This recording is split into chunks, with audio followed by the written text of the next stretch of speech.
One, তাহলে দেখো না, 1 2 3 high hi hello guys, welcome back to my channel. তো তোমরা সকলে কেমন আছো? আশা করি সকলে খুব ভালো আছো, আর আমরা দুজনে কিন্তু খুবই ভালো আছি। তো আজকে এসেছি কিন্তু আমি আমার বাপের বাড়িতে। হয়তো তোমাদের আমার সাউন্ডটা শুনতে হয়তো একটু কষ্ট হচ্ছে, কারণ বাড়িতে পুজো চলছে। আসো মাম্মা, আসো আসো আসো আসো। তো বাড়িতে পুজো চলছে গাইস। তো তোমরা সবাই জানো আমার বাড়িতে একটা শীতলা মন্দির আছে।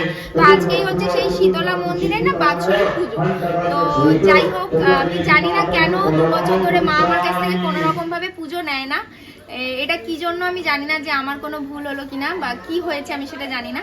তো যাই হোক, এবছরও আমি পুজো দিতে পারিনি, আমার খুবই মন খারাপ। কিন্তু তবে আমার যে মানসিকটা ছিল সেটা আমি অবশ্যই করবো, চলো কেমন করে পুজো হচ্ছে সবটা আমাদের সাথে শেয়ার করবো, তোমরা দেখতে থাকো। আজকে আমাদের বাড়ির শীতলা পুজো। জানো, এই পুজোটা আমরা কোনোদিন করিনি। পাড়ায় পুজো হতো, সেই পুজোতে গিয়ে আমরা পুজো দিয়ে আসতাম, আর বাড়িতে এসে যেরকম পান্তা খাওয়ার নিয়ম ছিল সেটা খেতাম। কিন্তু একদিন রাতে এমন একটা ঘটনা ঘটে, তারপর থেকে কিন্তু আমরা এই পুজোটা বাড়িতে শুরু করি। তো চলো এবার কি ঘটনা ঘটে সেটা তোমাদের সাথে একটু শেয়ার করি।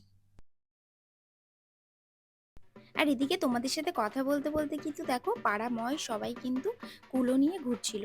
তো কুলো কিন্তু বাড়িতে চলে এসেছে, আর আমাদের বাড়ির নিয়ম হচ্ছে যতক্ষণ না কুলো এখানে আসবে মন্দিরে ততক্ষণ কিন্তু পুজো স্টার্ট হবে না। তো দেখতে পাচ্ছ এখানে মা আছে, আর এই যে ছোট বাচ্চাটাকে দেখলে, এর কিন্তু একটা অনেক বড় প্রবলেম হয়েছিল শরীরে, যার কারণে ও এখানে মানত করেছিল। তো সেখান থেকে ও ফিরে এসেছে। তো তারপর কিন্তু ও এই কুলোটা নিয়ে মানে পুজো দিয়েছে এখানে, আর এবছর কিন্তু ঠাকুরটাও এরাই দিয়েছে। তো যাই হোক, এখানে কিন্তু মাও চলে এসেছে, দেখতে পাচ্ছ ঠাকুরমশাই কুলোটা নামিয়ে নিল মাথার থেকে। আর এবার কিন্তু হবে আমাদের পুজো স্টার্ট। আর এখানে দেখতে পাচ্ছ যারা যারা গেছিলো সবাই সিঁদুর খেলে একদম ভূত হয়ে গেছে। তো চলো এবার আমাদের এখানে কি কি হয়েছিল সেটা তোমাদের সাথে একটু শেয়ার করি। তো তোমাদের সাথে কথা বলতে বলতে কিন্তু এখানে অনেকটা পুজো হওয়ার পর কিন্তু অঞ্জলিও শুরু হয়ে গেছে, আর এখানে আলু কাটাও শুরু হয়ে গেছে, যেহেতু রাত্রিবেলা আমাদের খিচুড়ি প্রসাদ হবে। তো সেই কারণে চলো অনেক বক বক করে ফেললাম, এবার সেই ঘটনাটা তোমাদের সাথে শেয়ার করি। একদিন রাতে হঠাৎ আমরা সবাই খাওয়া দাওয়া করে শুয়েছি, তারপর না মা একটা স্বপ্ন দেখে যে মা শীতলা নাকি তাকে বলছে এখানে পুজো করতে। তাকে দেখিয়েও দিচ্ছে কোন জায়গাতে পুজো করবে, কিভাবে পুজো করবে, কি করবে না, বা পাড়াময় সবাইকে বলতে বলছে। তো এই দেখে তো হঠাৎ করে আমাদের রাত্রিবেলা 3টের সময় ঘুম ভেঙে যায় সবার। তারপর মা সবাইকে বলে যে এরকম এরকম আমাকে স্বপ্ন দেখিয়েছে, এখানে পুজো করতে বলছে, আমার পুরো গায়ে কাটা দিচ্ছে, আমার খুব ভয় লাগছে। তো যাই হোক, রীতিমতো সেই জিনিসটা আমরা পালন করি, আর সবাইকে বলা হয় তার পরের দিনকে সকালবেলায় উঠে। তো যাই হোক, সবাই রাজিও হলো, পাড়াময় সবাই রাজি হলো যে এখানে একটা মন্দির করা যেতেই পারে, পুজো করা যেতেই পারে। তো তারপর কিন্তু আমরা এই পুজোটা স্টার্ট করি। আর দিন দিন দিন দিন না এই পুজোটা কিন্তু আমাদের বেশ বড়ই হতে চলছে। আগে কিন্তু আমাদের মন্দিরটা এত বড় ছিল না। আগে কিন্তু ছিল মন্দিরটা আমাদের বাঁশ দিয়ে টালি দিয়ে একটা ছোট্ট মন্দির করে আমরা পুজো করেছিলাম। তো যাই হোক, তারপর থেকে কিন্তু এই মন্দিরটা এত বড় হয়ে যাচ্ছে, হয়তো সবই মায়ের ইচ্ছা, হয়তো মায়ের এখানে থাকার ইচ্ছা, সেই জন্য উনি একটু একটু করে ওনার ঘরটাকে গুছিয়ে নিচ্ছে। তো এতে কিন্তু আমাদেরও কোনো সমস্যা নেই, যেহেতু বাড়ির ওপরেই আমাদের মন্দির, তো সে কারণে। এদিকে কিন্তু কথা বলতে বলতে ঠাকুরমশাই দেখো যজ্ঞও স্টার্ট হয়ে গেছে। আর এদিকে যে তোমরা দেখলে আলু ফালু কাটা হচ্ছিল, সেটা কিন্তু যতক্ষণ নাই যে কুলোটা আমার মা মাথায় নিয়ে বেরিয়েছিল, মানে মা শীতলার যে কুলোটা নিয়ে বেরিয়েছিল, সেটা যতক্ষণ না পর্যন্ত ও জলে দেবে, মানে পুকুরে যতক্ষণ না এটা ভেজাবে ততক্ষণ কিন্তু আমরা আগুন জ্বালাতে পারবো না বাড়িতে। আর কার কার বাড়ির এরকম নিয়ম আছে সেটা কিন্তু অবশ্যই কমেন্টে জানিও, আমাদের বাড়ির নিয়ম কিন্তু এটাই। তো যাই হোক, তো চলো এদিকে কিন্তু যজ্ঞ হচ্ছে দেখতেই পাচ্ছ, আর এই মামাই কিন্তু আমার বাড়ির সব পুজোই করে, আর মামা কিন্তু পুজো খুবই ভালো করে। আর এই মামাকে ছাড়া কিন্তু আমরা কোনো পুজো করতে ভাবিই না।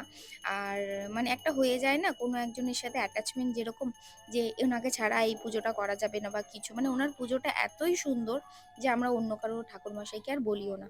তো যাই হোক, এখানে দেখতে পাচ্ছ আমাদের হোম শুরু হয়ে গেছে, হোমের আগুনটা কতটা উঁচু। যাই হোক, চলো তোমরা এবার ভিডিওটা দেখতে থাকো, আর কথা বলতে বলতে দেখতেই পাচ্ছ এখানে আমাদের হোমও শেষ। তো এবার আমরা যাব সবাই মিলে পুকুরে। তো চলো পুকুরে গিয়ে কি কি আনন্দ করি আর কি করি না করি সেটাও তোমাদের সাথে একটু শেয়ার করি।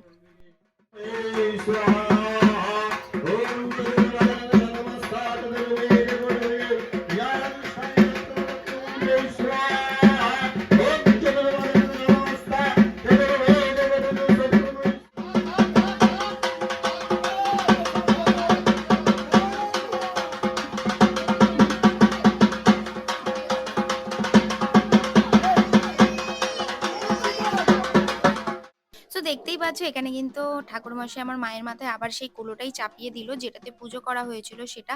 তো এটা নিয়েই এখন আমরা যাব পুকুরে। আর এখানে দেখো মামা কি এক্সাইটেড, আমি ভিডিও করছিলাম বলে বলছে আমাকেও একটু তোল, আমাকেও একটু তোল ফটোতে ভিডিওতে। তো যাই হোক এখানে মামাকেও আমি একটু নিয়ে নিলাম, মাকেও দেখিয়ে দিলাম। তো চলো এবার বেরোনো যাক। এদিকে কিন্তু মা আর ভাই বেরিয়েও পড়েছে কুলোটা নিয়ে, যেহেতু এটাকে পুকুরে নিয়ে যেতে হবে তো সেই কারণে। তো চলো এবার পুকুরে যাওয়া যাক। আর একে একে করে দেখছো আমাদের ঢাকিও কিন্তু আমাদের সাথে গেছিল, কারণ ঢাকি ছাড়া কিন্তু আমরা পুকুরে যাই না, কারণ মায়ের জিনিস তো সেই কারণে। তো চলো এবার যাওয়া যাক পুকুরে। তো সবাই এখানে বেরিয়ে পড়েছে আর আমি কিন্তু গেছিলাম বাইকে করে, কারণ আমি হেঁটে হেঁটে যাইনি। তো চলো একেবারে পুকুরে গিয়ে দেখা হবে। সো গাইজ আজকে এখন এসছি আমরা এই পুকুরে আজমতলা মন্দির, এই যে এটা হচ্ছে আজমতলা মন্দির। আর এখানে হচ্ছে এখন দেবে ওই কি যেন বলে মা শীতলার যে কুলোটা নিয়ে বেরিয়েছিল সেটাকে ঠান্ডা করার জন্য এখানে সবাই আসছে। তো আমরা এসছি বাইকে, এই যে আমাদের ড্রাইভার, আমার দিদি আর আমি তিনজনে এসছি বাইকে। তো এখন ওরা আসছে পুকুরে হেঁটে হেঁটে। তো চলো ততক্ষণ একটু পুকুরের পরিবেশটা তোমাদের সাথে শেয়ার করি। তো তোমরা হয়তো অনেকেই জানো না যে এই দেবীর যে কুলোটা মানে মা শীতলার যে কুলোটা জলে ভাসানো হয় কেন। তো চলো তোমাদের সাথে একটু গল্প করি। তো একবার না দেবী ছদ্মবেশে মর্তলোকে এসেছিলেন এটা দেখতে যে কেউ তার পুজো করছে কিনা। কিন্তু তারপর সে ঘুরতে ঘুরতে রাজস্থানের ডুমরি নামক এক গ্রামে এসে পৌঁছালেন, কিন্তু কোথাও দেখতে পেলেন না যে তার পুজো হচ্ছে।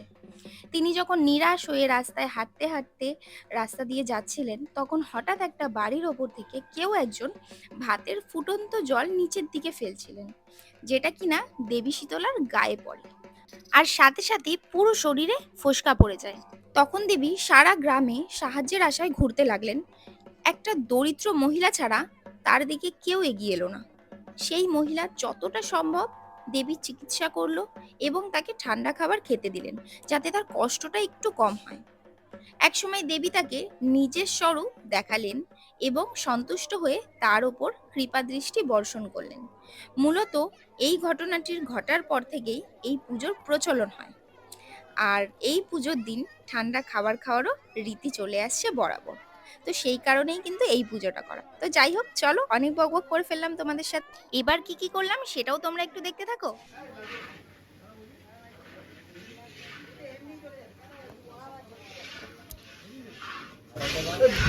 তো পুজো হয়ে গেছে আমাদের কমপ্লিট। আর এদিকে চলছে এখন খিচুড়ি, এদিকে ডাল ভাজা চলছে, এখানে জল বসিয়ে দিয়েছে, সব কাটিং কুটিং করাও হয়ে গেছে। তো চলো খিচুড়ি হোক, তারপর দেখা হবে। সো গাইজ এদিকে কিন্তু আমাদের খিচুড়ি হয়ে গেছে রেডি, বাট আমি খিচুড়ির বেশি ক্লিপ তোমাদের সাথে শেয়ার করতে পারলাম না। তার একটাই কারণ, আমাদের কাছে ফোন আসে যে মিষ্টুর বাবার কিন্তু খুবই শরীর অসুস্থ আর অজিতদাও কিন্তু বাড়িতে ছিল না, যার কারণে আমাদেরকে যেতে হয়েছিল। তো যাই হোক ওখানে যাওয়ার পর দেখি কাকুর শরীর খুবই অসুস্থ। তারপর আমরা শাকারিপাড়াতে নিয়ে এসে আমাদের যে একটা ডক্টর আছে সঞ্জয় ডক্টর, তো তার কাছে নিয়ে যাই রাত্রিবেলা, তখন বাজে 11:15 তখন। কিন্তু সে তার দরজা খোলে না মানে দেখানোর জন্য, যেহেতু সেও একটা পেশেন্ট। তো সেই কারণে সে ওষুধ খেয়ে ঘুমিয়েছিল বলে সেও আর দরজা খোলে না। লাস্টে কিন্তু আমরা কি করি মানে কোনো দিশা না খুঁজতে পেয়ে আমরা কিন্তু বিএনবস হসপিটালে নিয়ে যাই। আর হসপিটালে নিয়ে গিয়ে কি অবস্থা সেটা তো তোমরা দেখতেই পাচ্ছ। তো চলো দেখতে থাকো তোমরা ভিডিও।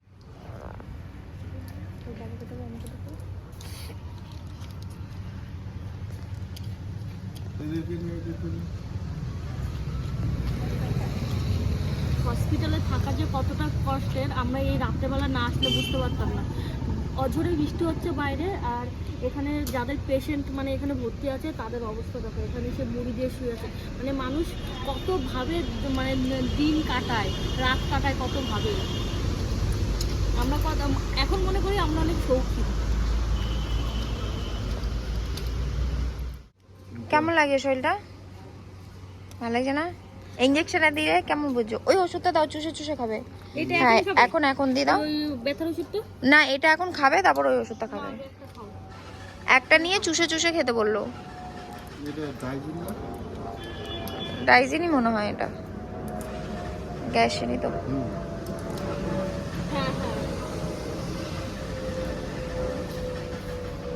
আমার ছেলেকে দেখতে এসেছিল, ওর জ্বর এসেছিল, ওকে মা বাবা দুজনে দেখতে এসছে। আর এসে আমার বাবার এতটা অসুস্থ হয়ে গেছে আমার বাবা, এখন বাবাকে নিয়ে আমরা দৌড়াদৌড়ি করছি। মানে যেখানে নিজেরা নাতি ছেলেকে দেখতে এসছে সেখানে এখন আমাকে নিয়ে দৌড়াতে হচ্ছে। আর দাদাভাই কাছে ওষুধ আনছে, এখানে পাবে ওষুধ। কি জানি, এটা তো বাইরের ওষুধ মনে হয়। তো দাঁড়িয়ে আছে কেন? ওই যে কিছু বলছে মনে হয়। দুটো ওষুধ লিখেছে না। সো গাইজ, কালকে তো অনেক রাত্রিবেলা এসেছি, এই জন্য আর ভিডিওটা আর কন্টিনিউ করিনি। তো কাকুর শরীর এখন একটু ঠিক আছে, তো কাকু বাড়িতেও গেছে। তো আজকে হচ্ছে ফাইনালি আমাদের বাড়িতে অনুষ্ঠান, যে অনুষ্ঠানটা আমি মানসিক দেবো বলেছিলাম সেই অনুষ্ঠানটা। তো চলো এবার বাড়ির কাজবাজটা করে ও বাড়িতে যাওয়া যাক, কারণ ও বাড়িতে না গেলে তো হবে না। তো সেই কারণে তো চলো তাড়াতাড়ি করে কাজবাজটা করি, দেখা হবে নেক্সট ভিডিওর সাথে। আর এই ভিডিওটা আমি এখানেই শেষ করলাম, কেমন লাগলো অবশ্যই কিন্তু কমেন্টে জানিও। আর সবাই একটু কাকুর জন্য প্রে করো যেন তাড়াতাড়ি তাড়াতাড়ি করে সুস্থ হয়ে যায় কাকু। তো চলো দেখা হচ্ছে পরে।